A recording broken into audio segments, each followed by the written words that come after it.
good things often come from not being quite so controlling and letting things that you kind of do find a bit excruciating leak out. That makes things really good and compelling, you know. That is a bit of like I always think that's a bit of a secret sauce kind of thing. I feel like I know that to be true. It's a shame that it's true because it means, whilst the option is there to have lots of control, for the good of the work, you shouldn't always take that option. I mean, it's a bit of a psychological nightmare, isn't it, really? Just is.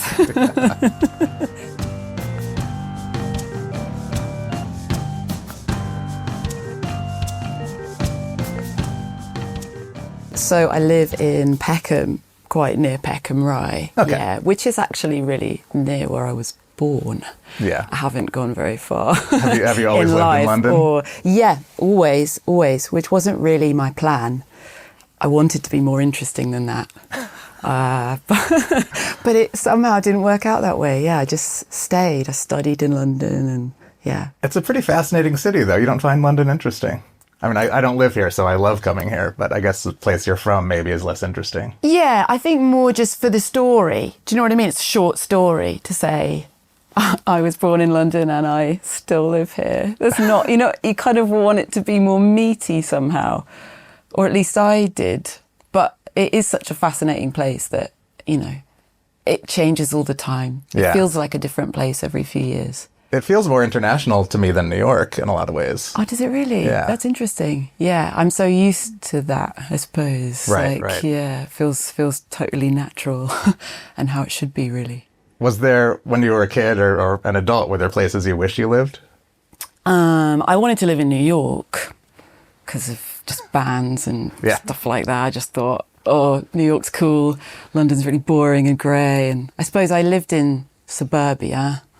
London suburbia, but it wasn't quite as glamorous as I wanted it to be. Right. That's for sure. Where did you grow up? What kind of suburb? What part of the city? So I was born on a street called South Croxted Road. I was born in my living room of my house. I don't think it was planned. I think it was just like, I think I just came out. But really though, I think I just came out. My mum was outside drawing a tree for the Sunday Times. She used to be an illustrator. You mean actually drawing a tree? Yeah. She used to be an illustrator and she was doing a illustration job in the garden. My dad was like mowing the grass or whatever. So we went up one way and back the other way. And at one point he turned around and she just wasn't there anymore. And he was thinking, that's weird. She's not a fast mover. Do you know what I mean? No, but really, she's slow and quite shy. And so for her just to disappear was unusual. And she was in the bathroom and he was knocking on the door like, is everything all right? And she was like, yeah. Leave me alone. I'm in the bathroom kind of thing. And I don't know. Not to get too biological, but I'm pretty sure that my head was just sticking out. That's quite biological. It's very biological. It's so difficult to say it any other way. But that is what I've been told anyway. I'm sure my mum has a different story, but that's what my dad says. It's kind of amazing because the way you tell it is as if you were there, like as if you were watching it. Like, I realized you were there. Yes, but I mean, you so have your mother and your father told you versions? So you tell it as if you've been told that story. It's an important part. I've been told it a lot, and I was born just in their bedroom. I think he sort of took her up to the bedroom as best as he could, and I was born on a mattress, which my dad then buried in the garden afterwards because it was like soaked in blood. Right. So that's still there. They still live in the same house? No, someone else lives there. I wonder if they know about it. Is there something mounted on it? I don't know. It's probably, maybe that's normal. Maybe there's lots of mattresses. Yeah, it's a strange birth story. I mean, it's nice to think I was born at home. I like that thought, not in a hospital. It's kind of neat. Yeah. How long did you live in that house? till I was about 16. Okay, so you could see the whole story and you knew about the mattress. You were old enough to know everything. Yes. And, I knew that it had happened there, sort of thing. Yeah. Wow. Yeah. Do you have siblings? I do. I have an older brother by 18 months, which when we were kids, we were sort of like twins, you know. We looked quite similar. We were very, very close. My parents didn't get on, so we were often like in the garden messing around, we were often put outside, you know, to kind of save us from rows and things. But I mean, my memories of that are really happy. We would always just like, we played tons of like imaginary games together and stuff. And my dad's very handy. He made us a tree house, which sounds so idyllic, but he's one of those people where he likes to make things, and he can make things from sort of odds and ends. He's just he can like fix anything. He's one of those people. It's like a fiddler. Do you know what I mean? Like he's just always like takes things apart and things like that. Yeah. And so we had a tree house for that reason, that was made of just like old bits of stuff he'd found in skips. And you could like climb up into it, that kind of tree house? Yeah. That is idyllic. Yeah, it was nice. It was really cool. I think it's a common thing, at least I didn't grow up with siblings. I used to say I don't have siblings, but now I do. I didn't grow up with siblings. New ones. Yeah. But I've heard from people who do. It's a very common thing when the parents don't get along well for the siblings, I think, to bond even more and spend a lot of time together and take care of each other. Definitely. That was definitely the case with us. And such a small age difference and everything. We we're sort of very bonded in that way, the two of us. Did you grow up with much extended family? Aunts and uncles, grandparents around? Not close by. My dad is from Huddersfield, in the north of England, in Yorkshire. And he moved to London to go to art school. He went to the Royal College of Art, which is also where I went. And my mum also went there. And her parents also went there. So it's a thing. It's a thing. It's also where I met Tom, who plays guitar in Dry Clean. He went there as well. Yeah. We both went there. And he's from the north of England, and so his family were very much up there. He was brought up, they were Jehovah's Witnesses, his parents, and he kind of left the faith, as it were, pretty much as soon as he could. He was not very into it. They converted when he was, maybe he must have been, like he was still a child, you know, like when he was born, they weren't Jehovah's Witnesses, and then they converted. Oh, became Jehovah's Witnesses when he was young. Yes. His dad had fought in World War II and had been in the whole thing. He'd been in from 39 to 45. Oh, wow. And he was captured in North Africa, and he'd been a prisoner of war for, I think, 6 different times or something like that. He kept escaping. Then he ended up in Stalag 11A, or, you know, a place like that. And when he came back from the war, he unsurprisingly wanted a quiet life. He went back to his job that he had before, working in a gentleman's outfitters. But his wife, she was about 10 years younger than him. And I think she must have felt that she hadn't really had her, I hesitate to say adventure, because World War II certainly wasn't an adventure in that sense. I think it was a very, very harrowing experience. But I think she was drawn to a group like the Jehovah's Witnesses, I think, to kind of have her thing, to be part of something. And so that's how that happened. And then, he moved away to go to art school in London. And that's where he met my mum. But lots of artists on my mum's side of the family. Yeah. It's quite a weird. I'm used to it. Obviously, I'm used to that reality. But artists are visual artists mostly, are not that they're not the most family-oriented folk in my experience, because it's very much about your vision and your work, which is your baby. It's like your lifelong project, you know. A lot of them are printmakers and illustrators, and certainly my grandparents were, my mum's parents. And it's like this kind of this thing that they're watering all the time, you know, like a sort of a body of work that they're building across their whole lives. And it's, I suppose, in my family, it's a bit of a theme that your work is a priority.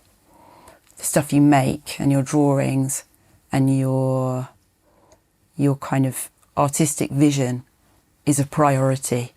And whilst family is important, at times they're equal, not necessarily, you know, not... I'm kind of making it sound a bit harsh, but perhaps it is slightly harsh, but it also suits all of our temperaments quite well as well, in a strange way. We're sort of like a strange group of individuals who just happen to be related to each other and who all belong to each other and care about each other very much, but everybody's got their thing that they're doing. Yeah, do you know what I mean? You make it all, I mean, it all sounds like it's all quite artistic, obviously, in different ways, but it all sounds like very solitary work. It's all work that you can do on your own. I think that's maybe, I think that's maybe what I'm getting at, which is kind of wonderful because you can get to know people through their work as well as on a just interpersonal kind of basis. But people like my grandmother, she was called Sheila Robinson, and she was a illustrator and a printmaker, and she was part of a group called the Great Bardfield Artists, which is a sort of a collective who chose to move to this village called Great Bardfield in Essex, and all made work around similar themes and would share what they were doing with each other and things, like a little community. She died right around the time I was born, so I never actually met her, but I have lots and lots and lots of her work, and my mum has just plan chests full of her drawings and notebooks, you know, like little notes she's written to herself and things, and really personal stuff, and like a whole archive of things. So that's quite a gift in a way, because without that it would be hard to feel that I knew her at all, you know? Yeah, that's an incredible thing. My maternal grandmother, who I knew till I was in my 20s, and have, you know, lots of great memories and photos with her and everything. But probably 15 or so years ago, my mother uncovered this stack of like neatly typed stories from the 50s that she'd written when she was like a 25-year-old or something. These incredible detailed stories about like her New York City and taking the trolley over the Williamsburg Bridge and all these things, specific places that I knew and that I'd, you know, been to, 50 years later, but it's really a totally different way to get to know this person. That's really nice. That's amazing stories. Yeah, it was so cool. And they're really funny too. Was that at all expected? No. Well, my mother did say that she wrote, and my mother writes a lot, and I ended up writing. But the most surprising thing was how funny they were. Because I remember my grandmother had multiple sclerosis and was sick the whole time I knew her. So she was wonderful, but she was never funny. But these stories are her in her 20s when she's hilarious. So it was almost like a time machine, not only knowing her in a different way, but at a different time. I feel like humour is one of those things that's really difficult it's hard to get a sense of someone's humour without meeting them. But yeah, when someone makes something or does like funny little drawings or like little poems or stories or whatever, you really get that sense of it, which is really nice. It's not just it's something more you can have of somebody beyond just everybody saying what a great person they were, or saying that they had a bad temper or whatever. You know, it's like the one-liner. It's kind of more everyday, someone's sense of humour. It's nice to be in touch with that, isn't it? Yeah. So I'm curious that you're sort of, I'm thinking of all these solitary people in your family, but then, was it your mother that was part of the artist collective, or is that your grandmother? That's my grandmother, yeah. My mother was born there. Okay. Well, this is the thing about families. You want it to be a simple story, but it's like so complex, isn't it? Like the minute you start unraveling it, it's just like millions and millions of things. And you want to give everyone their kind of nod, you know, because it's so... my mother was born there in the village. Well, she grew up there. She was actually born in Chelsea because her parents were assisting painting murals for the Festival of Britain. Wow. Do you know about the Festival of Britain? I don't know. I mean, I don't. It sounds very important. Yeah. I mean, I know loosely about the Festival of Britain, but I always think about all these things. I'm not really an expert in the facts. Because there's people who write books about this sort of thing, you know, obviously. There's people who know all about the Festival of Britain and people who know about the Great Bardfield artists and stuff. And so I'm certainly not the expert in the actual facts, but I suppose the only thing I know about is the feelings. Yeah. You know what I mean? So it's that funny thing. But yeah, the Festival of Britain was, I mean, in a very loose way, it was sort of like an official celebration of Britain, I suppose, and kind of a reaction to the end of the war. So it happened in 1952, and it was a lot of it took place on the South Bank. So the Royal Festival Hall and all that is all tied in with it. It was sort of like a modern sort of celebration, forward-thinking kind of thing, and there were lots of murals of different celebrating sort of different regions and different customs in the UK. And so they were assisting on painting some murals for it.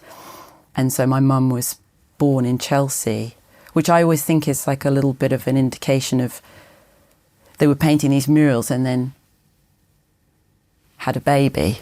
Do you know what I mean? It's like, oh right, so they were in London to paint murals, and she just so happened to be pregnant and had a kid at the same time. You know what I mean? It's like it's kind of all very like the priorities are kind of on a par, aren't they? Oh, interesting. Do you know what I mean? I always think it's sort of slightly indicative of, a little bit of some of the themes in the sort of artist side of my family, certainly. Yeah. Like people who are very dedicated to their work.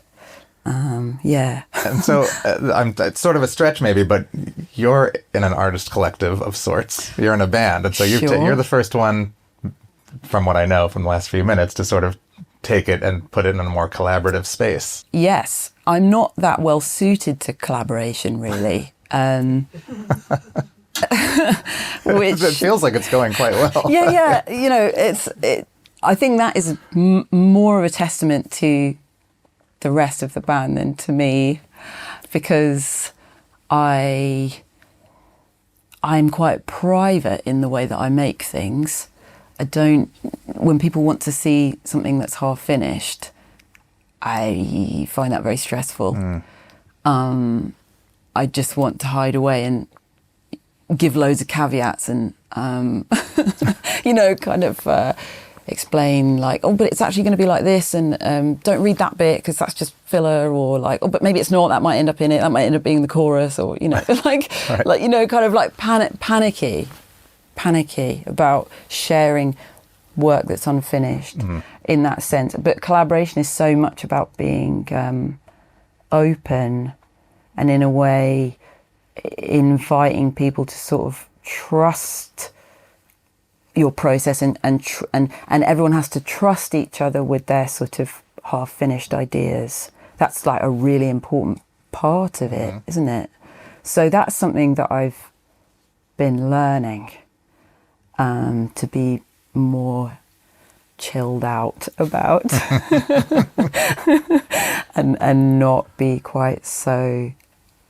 such a control freak, I guess, about sharing, things that maybe might not be 100% nailed down. Right. But at the same time, I mean, as the lyricist, you have by far the most sort of personal part of the song or of the work. It's very bald, isn't it? It's words, so it doesn't take tons of interpretation to kind of read personal things into them.